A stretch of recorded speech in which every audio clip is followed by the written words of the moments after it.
Good morning. Thank you very much for that warm welcome, Claire. I am a 2023 scholar from Tullamore in central New South Wales. We do have a mixed farm where with very traditional cereal cropping, and we run Merinos as well as first cross ewes. I've had the privilege of being a generational farmer in my own right and the good fortune to marry a farmer from just down the road. When I'm not working on the farm or wrangling 4 children, I've been travelling the world asking one question: how can we get more value out of a sheep? Before I begin, I wanted to acknowledge my own team at home, my husband Bill and our children Lily, Archie, Evie and Jim. Farming and parenting are both full-time jobs, and this scholarship would not have been possible without their support and encouragement.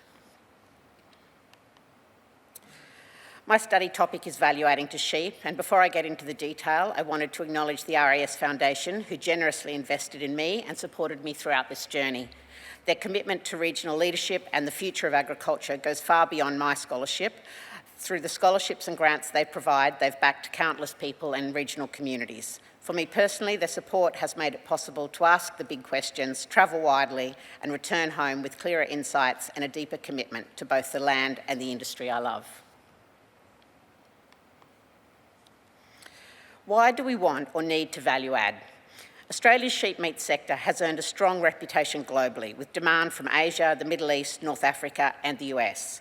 Yet in the past 18 months, prices have ranged from as low as $2 a kilo carcass weight to almost $14. At the same time, pressures are reshaping margins and operating conditions. These aren't distant risks, they're here now. As custodians of the land, producers will be required to allocate more land to environmental purposes in the future. That means the option to run more sheep or lift productivity simply isn't realistic. For the majority of Australian farmers, we're already close to our commercial optimum within our individual environments. What remains is a system where the remaining productive land bears a greater pressure. The risk we face in chasing our output at the expense of welfare, safety or long-term sustainability. So the question is, how do we respond? My answer is that value adding is no longer optional, it's essential. Not just to protect margins, but to balance profit with stewardship and to stay in control of our own story. Sadly, there is no silver bullet. What I found in my travels is that value adding can't be seen as a niche strategy. It has to be a whole-of-system approach to resilience. That means thinking about the opportunities and the trade-offs, from productivity gains on farm to processing and co-products to market access and accreditation, from workforce development to food security to emerging markets in natural capital and regenerative agriculture. No single idea will solve everything, but together they form a system that can make us stronger. Value adding at the farm level. Value adding shouldn't just happen in a processing plant or in a supermarket. It starts at the farm gate in the day-to-day choices we make. Farmers are already capturing value in many ways, and as I said, many are at close to optimum production, but there are some leaks. And again, it'll be winning by small margins by tackling a few of the things that I'll identify here. So there's genetics, breeding not just for yield, but also eating quality wool traits and productivity, feed and pasture, storing feed, rotating pastures, and making smart use of supplements, technology, EID tags, sensors, carcass feedback that sharpen decision-making, co-products, capturing value from skins, wool, lanolin, tallow, and offal instead of letting it leak away. Diversification, stacking enterprises like bees, poultry, cropping, or agrivoltaics. Accreditation, schemes like RWS, sustainable or land to market to signal provenance and sustainability, labour and safety, designing systems that are safe, efficient and realistic, and environment, regenerative practices and natural capital outcomes that add value while protecting land. None of these are silver bullet solutions, but together they're the nuts and bolts of how we turn every decision into either lost value or captured value. At the same time, the problems we're grappling with are global. Rising costs, mounting compliance, climate pressures, and the responsibility we carry as land custodians. I saw these challenges the world over. I could give you a laundry list of issues, but in reality they fall into 3 buckets. First, market and trade pressures. price volatility, supermarket power, and the exposure to global swings. Second, compliance and sustainability. Labour shortages, OH&S challenges, emissions, obligations, and the risk of top-down regulation like the Dutch nitrogen rules or our own Monaro vegetation map. And third, domestic and future opportunities like building infrastructure, using byproducts more effectively, strengthening family farming, and learning from global models like Spanish cooperatives or UK food hubs. All of these drivers tell us the same thing: standing still really not an option. My research kept circling back to three key observations. First, ag is shaped by culture. Whether through religion, history, or architecture, culture and environment determine the food that is produced, how it's prepared, and how it's valued. Second, while the problems we face are global, the solutions have to be local. They need to be grounded in the realities of the environment that we live in on each farm and within each community. And third, the strongest ideas come from boots on the ground, not shoes on the carpet. Policy made far from the paddock often misses the point. Real solutions come from the farmers with dirt under their boots. Through that lens, I've distilled some recommendations that I believe can strengthen resilience, build market power, and position sheep producers to thrive in a changing world. In Spain, I saw how culture drives agriculture. We visited a bullfighting farm, and it shapes an entire farming system, from the breeding of the bulls to how the land is managed to the shrines where matadors pray before stepping into the ring. It isn't just entertainment, it's woven into the psyche of Spain, part of a national tradition and identity as much as farming practices. It was a reminder that culture isn't an add-on, it aims and sits at the heart of agriculture.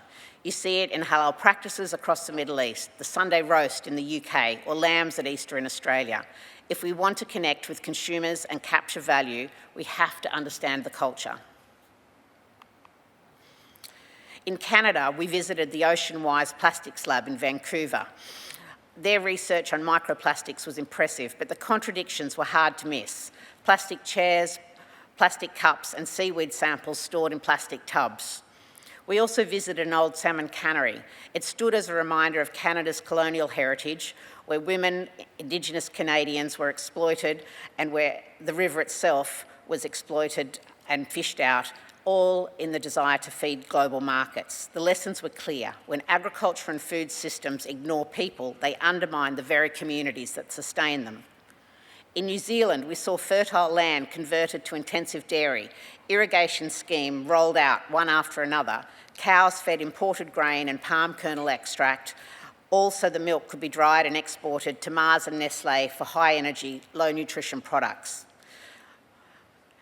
It was quite a contradiction for me and the vision that I had of those two countries and what they were like. But just to be clear, it wasn't all bad. At the same time, we visited Nadia Lim and Carlos Bagri at Royalburn Station, and they were showing a very different path, building value through provenance, diversification, and direct consumer connection. And while that model might more clearly represent what people think value adding is, it's not a model for everyone. There are many different ways to value add, each with its own challenges and trade-offs. My point is that things weren't always that the reality wasn't as I imagined. My takeaway was that without joined-up leadership, agriculture can chase profit in the short term while undermining resilience in the long term. We can't afford disjointed policy or opposing goals. We need clear leadership and a shared vision of what we want agriculture to be. Across Europe, we've seen farmer protests against compliance costs, climate targets, and policies made without farmers at the table. It's a warning for Australia. The issues we face here are global, and we are being forewarned by our Euro counterparts in the issues that they are facing. Our solutions need to be grounded locally, designed farm by farm and community by community. That's how we avoid repeating the mistakes of others. Real value will only be possible by creating top-down solutions.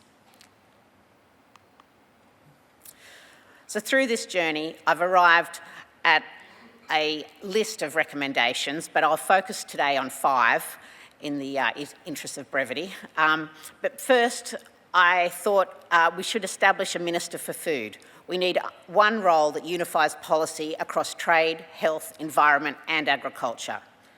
Second, sustainability for producers. Clear pricing grids, risk sharing and alternative market access so farmers can plan with confidence. Third, food security. Agricultural infrastructure must be treated as a national strategic asset, whether it's cold chains, energy, processing or digital connectivity. Fourth, position livestock as part of the climate solution. Reward measurable outcomes in carbon sequestration, biodiversity and regeneration. And fifth, strengthen domestic resilience, rebuild food literacy, consumer connection and support greater whole carcass use here at home.